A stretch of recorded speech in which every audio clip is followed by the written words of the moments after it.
मुंबईचा महापौर कोण होणार या चर्चा सध्या मुंबईचा महापौर कधी बसणार इथपर्यंत येऊन पोहोचल्यात. मुंबईच्या महापौर पदाची निवडणूक 31 जानेवारीला होणार हे निश्चित झालं होतं, पण एका रात्रीत निर्णय बदलला आणि निवडणुकीचा सगळा कार्यक्रम पुढे ढकलण्यात आला. याचं कारण भाजप आणि शिंदेंच्या शिवसेनेचा गटनोंदणीबद्दल न झालेला निर्णय आहे, असं समोर आलं. एकनाथ शिंदे आणि भाजपमध्ये गटनोंदणी ही महायुती म्हणून करायची की स्वतंत्र हा तिढा सुटलेला नाही, आणि म्हणूनच महापौर पदाची निवडणूक लांबणीवर पडलीय.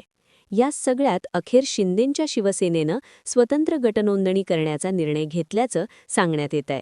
पण महायुती म्हणून गटनोंदणी केली असती तर महायुतीला फायदा झाला असता. तरीही शिंदेंनी स्वतंत्र गटनोंदणीचा निर्णय का घेतला? महायुती म्हणून गटनोंदणी केली असती तर शिंदेंच्या शिवसेनेचा कसा तोटा झाला असता? या सगळ्यात एकनाथ शिंदेंनी टाळलेली ती रिस्क कोणती, समजून घेऊयात या व्हिडिओतून. मुंबई महानगरपालिकेची निवडणूक 15 जानेवारीला होऊन निकाल 16 जानेवारीला लागला. त्यानंतर 22 तारखेला महापौर पदासाठीची आरक्षण सोडत पार पडली. महापौर पदाचं आरक्षण हे खुल्या प्रवर्गातील महिलेसाठी सुटलं. त्यानंतर मुंबईच्या महापौर पदाची निवडणूक 31 जानेवारीला होणार हे जाहीर झालं होतं. त्या संदर्भात मुंबई महानगरपालिकेचे आयुक्त भूषण गागराणी यांनी अधिकृत सूचनाही दिल्या होत्या. पण अचानक मुंबईच्या महापौर पदाची निवडणूक लांबणीवर पडल्याच्या बातम्या आल्या. 23 जानेवारीच्या रात्री एक बैठक पार पडली आणि त्या रात्री उशिरा निवडणुकीचा सगळा कार्यक्रम पुढे ढकलण्यात आल्याचं काही माध्यमांनी सांगितलं. निवडणूक पुढे ढकलण्याचं एक कारण होतं भाजप आणि शिंदे गटाचा गटनोंदणीवरून न झालेला निर्णय. गटनोंदणी महायुती म्हणून करायची की स्वतंत्र हा तिढा सुटलेला नाही, आणि म्हणूनच महापौर पदाची निवडणूक लांबणीवर पडल्याचं सांगण्यात आलं. अखेर मुंबई महापालिकेतील सत्ता वाटपावर देवेंद्र फडणवीस आणि एकनाथ शिंदे यांच्यात 25 जानेवारीला चर्चा झाली आणि भाजपबरोबर संयुक्त गटनोंदणीच्या निर्णयावर एकनाथ शिंदे यांनी अंतिम निर्णय घेतला. भाजपबरोबर संयुक्त गटनोंदणीऐवजी पुढील 5 वर्षे मुंबईत स्वतंत्र अस्तित्व टिकवण्यासाठी स्वतंत्र गटनोंदणीचा निर्णय एकनाथ शिंदे यांनी घेतलाय, असं बातम्यांमधून सांगण्यात येत आहे. सगळ्यात आधी दोन्ही पक्षांनी संयुक्त गटनोंदणी केली असती तर महायुतीचा फायदा कसा झाला असता ते समजून घेऊ. जर दोन्ही पक्षांनी मिळून एकाच गटाची नोंदणी केली असती तर स्वीकृत नगरसेवकांची संख्या, वैधानिक आणि विशेष समित्यांमधलं महायुतीचा संख्याबळ या सगळ्या गोष्टींवर परिणाम होईल. सध्याच्या संख्याबळानुसार भाजपचे 88 आणि शिंदेंच्या शिवसेनेचे 29 नगरसेवक आहेत. एकत्र गटनोंदणी केली तर ही संख्या अर्थातच 118 वर जाते.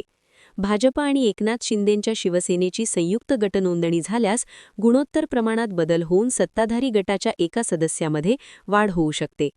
मुंबई महानगरपालिकेत MIMचे 8 नगरसेवक निवडून आले आहेत. या संख्याबळानुसार त्यांचा एक स्वीकृत नगरसेवक सभागृहात येऊ शकतो, तर शिंदेंचा 1 आणि भाजपचे 4 स्वीकृत नगरसेवक निवडून येऊ शकतात. पण जर एकत्रित गटनोंदणी झाली तर संख्याबळ वाढत असल्याने भाजपचे 4 तर शिंदेंच्या शिवसेनेचे 2 स्वीकृत नगरसेवक निवडून येऊ शकतात. महायुतीचा आकडा वाढला तर MIMचा स्वीकृत सदस्य निवडून येऊ शकत नाही. म्हणजेच महायुतीचा सभागृहातलं संख्याबळ वाढेल आणि विरोधकांना त्याचा फटका बसेल. महायुतीने एकत्रित गटनोंदणी केली तर महत्त्वाच्या समित्यांमध्ये असलेली सदस्य संख्यासुद्धा वाढू शकते.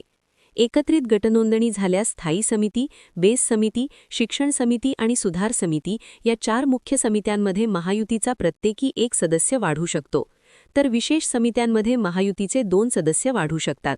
इथे महायुतीचे सदस्य वाढत असते तर अर्थातच फायदा मोठा आहे, कारण मुंबईतले भूखंड, टेंडर्स, वाहतूक, शिक्षण ते अगदी रोजचे प्रश्न या सगळ्या गोष्टींवर समित्यांच्या माध्यमातून कंट्रोल ठेवता येतो. पण तरीही शिंदेंच्या शिवसेनेनं संयुक्त गटनोंदणी न करता स्वतंत्र गटनोंदणी करण्याचा निर्णय का घेतला ते समजून घेऊ. भाजप आणि शिंदेंच्या शिवसेनेची एकत्रित गटनोंदणी झाली असती तर महानगरपालिकेत भाजप आणि शिंदेंच्या शिवसेनेचा एकच गटनेता झाला असता. सभागृहात तसेच सर्व समित्यांमध्ये भाजप जी भूमिका घेईल त्या भूमिकेला शिंदेंच्या शिवसेनेला अनिवार्यपणे पाठिंबा द्यावा लागला असता. याशिवाय महापालिकेत दोन्ही पक्षांना स्वतंत्र कार्यालय मिळण्याऐवजी एकच कार्यालय मिळण्याची शक्यता होती. एवढंच नाही तर वैधानिक आणि विशेष समित्यांवर शिंदेंच्या शिवसेनेला किती प्रतिनिधित्व द्यायचं याचा अंतिम निर्णयही भाजपच्याच गटनेत्याकडे राहील अशी अट असण्याची चर्चा होती. आत्ताच्या पक्षीय बलाबलानुसार स्वतंत्र नोंदणी झाल्यास स्थायी समितीवर भाजपचे 8 आणि शिंदेंच्या शिवसेनेचे 3 सदस्य जाण्याची शक्यता आहे. मात्र संयुक्त गट झाल्यास शिंदेंच्या शिवसेनेचे किती सदस्य स्थायी समितीवर पाठवायचे याचा अधिकार भाजपकडेच राहिला असता. यामुळे शिंदेंच्या शिवसेनेनं स्वतंत्र गट म्हणून नोंदणी करण्याचा निर्णय घेतल्याचं सांगण्यात येतंय. पण शिंदेंच्या शिवसेनेनं स्वतंत्र नोंदणी केल्यामुळे ठाकरेंच्या शिवसेनेचाही फायदा होऊ शकतो.